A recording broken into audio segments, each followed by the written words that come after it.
So yeah, talking to you about cross-chain UX from an infrastructure perspective, or why all those bridge hacks may not actually be cross-chain's biggest problem. So first, cross-chain kind of sucks. It's really difficult to use. I am someone who builds infrastructure for cross-chain projects, and the amount of time that I've spent shuffling gas around between accounts to make sure that I can send transactions honestly prevents me from rotating keys. It's such a pain. And so that's like one big problem. But I'm not the only expert who struggles with dealing with cross-chain stuff. I'm going to throw my co-founder under the bus here because he's not here. He is also an infrastructure builder for cross-chain, and he made the mistake of sending assets to an address he controls on one chain on another chain which he does not control because it was a multi-sig. So he lost about 10 ETH, sacrificed it, sad to see. And he's not the only professional operator who's done this. If you guys recall the Wintermute optimism situation where they lost about 200K op token from doing the same thing, where they sent an address of a safe that they control on mainnet to the Optimism team, who sent the op token to that address, and in fact, just essentially burned that amount of their supply because nobody controls that address. And so if people who are really sophisticated operators are struggling with the basics of a token transfer on multiple chains, you can guarantee that there are probably countless stories of users who have lost even more money just because these basic building blocks for cross-chain user experience aren't in place. So they're not in place because there are still a lot of unanswered questions that lead to a really bad cross-chain experience at the infrastructure layer. One of the big ones is like best practices. So there's a lot of different best practices that, because the interoperability infrastructure is pretty immature, we just don't have the right answers to. Number one being like data integrity. So what's the best way to ensure data integrity across different domains with different economic security? What exactly do I mean by that? So really when you're talking about interoperability, you're talking about passing data between these different economic zones or different chains. If you're going from random chain ABC, DEF, hex, hex, hex, or something, which doesn't have a really strong validator set to something like Ethereum, even if you're using light client proofs, you're just validating consensus of a chain that could be really easy to 51% attack. So how do we ensure that the data that makes it from chain A to chain B can really be trusted? Still an open question. I've got thoughts on it, but it's not settled science by any means. There's also the question of heterogeneity, or like how do projects building in the space navigate the trade-off between complexity and security. Secure systems are generally ones that are very, very simple, but when you're talking about interoperability, you really want to embrace heterogeneity, because if you think about all of the different ecosystems that are coming online, the op stack, the Arbitrum stylus stuff, the Polygon chains, they're all going to have their own messaging implementation that leverages some quirk about their architecture or some privileges that they have within their system to be able to provide the best-in-class, most secure messaging experience. However, that messaging experience won't exist across all of these systems. It will be very difficult to bring them all together. So that bleeds into implementation complexity at the infrastructure layer, which obviously then has a trade-off with security because your system becomes much more complex. It's not exactly clear how to handle all of those and how the best trade-offs there. We still don't have as settled best practices. These are some of the big differences in a lot of the different infrastructure projects that exist. And then there's just your basic development practices. Like, how do you test multiple networks? What are like sufficient bug bounties for your bridge? What are the security models that you should use when you're building a cross-chain smart contract application? So cross-chain smart contracts are generally operate in an asynchronous environment. It's not exactly clear how to handle development and the best ways to think about those things. And then another good example is like, how do I interact with non-EVM environments? So if you think about, here's a really basic one, is going from the EVM to Solana. EVM addresses are 20 bytes, Solana addresses are 32 bytes. How do you display that to the user? It's tough. It's kind of annoying. But these are also the big problems that bleed up into how users perceive going cross-chain and how difficult it is for them. There's another, outside of best practices, there's also the very basics of error handling. Error handling in a single chain, super easy, your transaction just reverts. Excellent. When you go cross-chain, you have generally two transactions. One on the source chain, which is essentially the user saying, okay, here's my money and here's where I'd like it to go.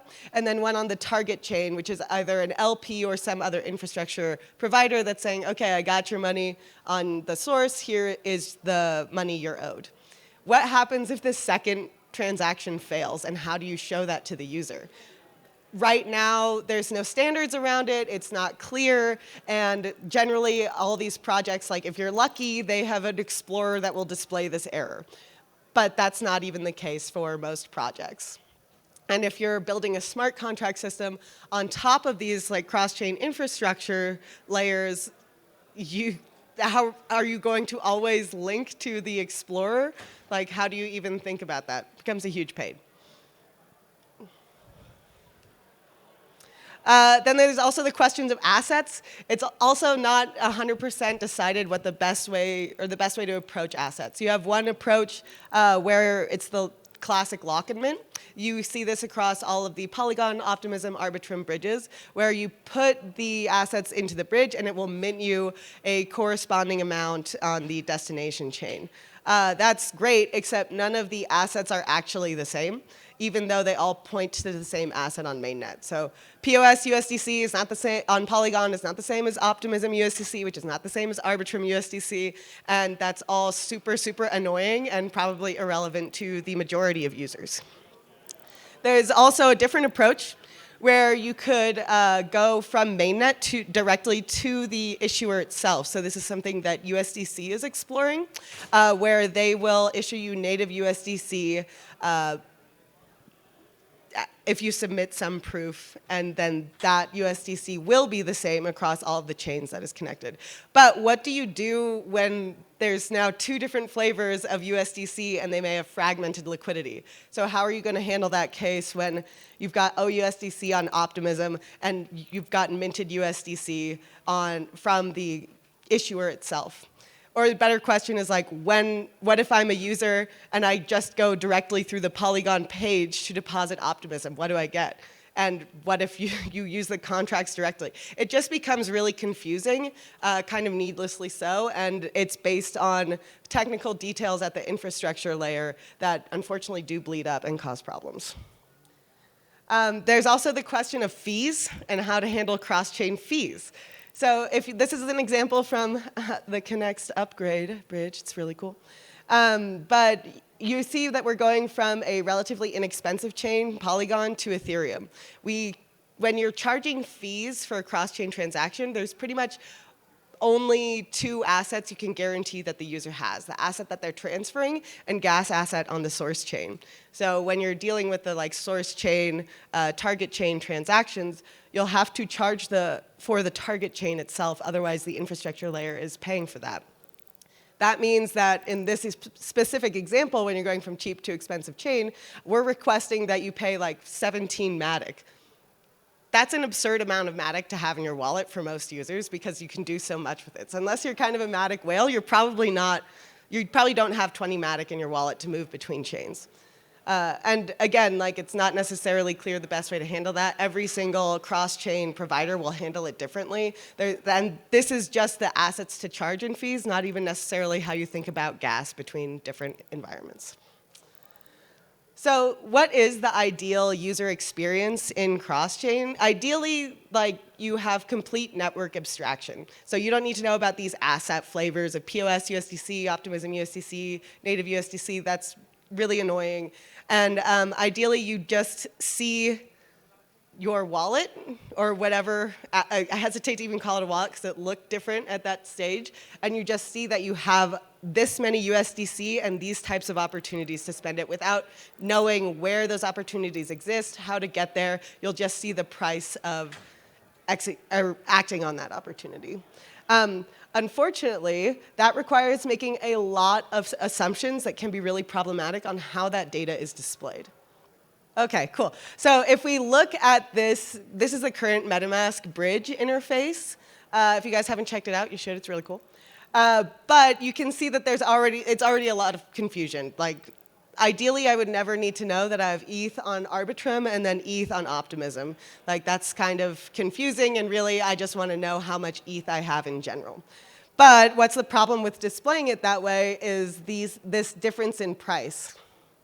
So if I'm going to display a single balance of ETH across all chains, what chain price do I use? Do I use it from CoinGecko, where it's like aggregating a lot of off-chain information? Do I use it on the destination chain, or do I use it on the chain with the deepest liquidity pools? Not clear. And making those assumptions when you see that kind of price difference has a big impact on what the user sees as their balance. Okay, now we're back to fees. So going, again, from Polygon to Ethereum or Ethereum to Polygon, you see that the destination gas fee can be really, really expensive. And the frustrating thing about fees is all of it is path dependent. So if you're thinking about how this would be abstracted, it will not be clear to the user why something would cost more. So for example, if I'm going from Polygon to Ethereum, it's going to charge me $17, 17 Matic.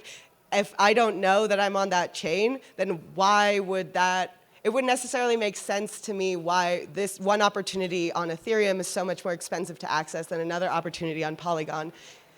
And making that kind of difference clear to the user is really important, but it becomes really difficult to do when you're trying to abstract the complexity around changing between different chains or transport between different chains. So then the other thing that I wanted to talk about was the existential crisis. So if we're in this world where we don't know anything about different chains, but we also have like per chain block explorers, can you imagine how stressed out you would be if you saw, oh, wow, look, like I've got assets on Polygon. It's one of my 4 networks or whatever, and I know my address, and then I go to Polygon scan, and I actually have nothing.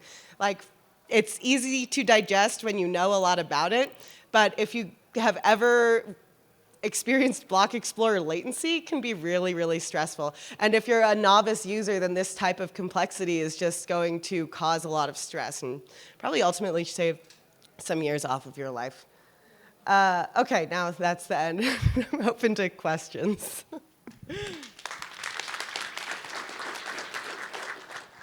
I don't know if this is the right talk to ask this at, but in terms of regulation and BUSD getting kind of slammed, is any of that related to how you distribute your stable token over different chains, and does that affect how likely you are to get slammed by the government? Yeah, I mean, I think that the liquidity would drop a lot across chains where like you don't have BUSD. You could see a lot of people flee to kind of more private chains if they really want to hold on to it. But in general, I think that depends more on the jurisdiction of your users. Like chains are pretty jurisdiction impacted by who actually is the active transactor on that chain or where they've done the most marketing, to be quite honest. So that would probably have a larger impact than necessarily going cross-chain.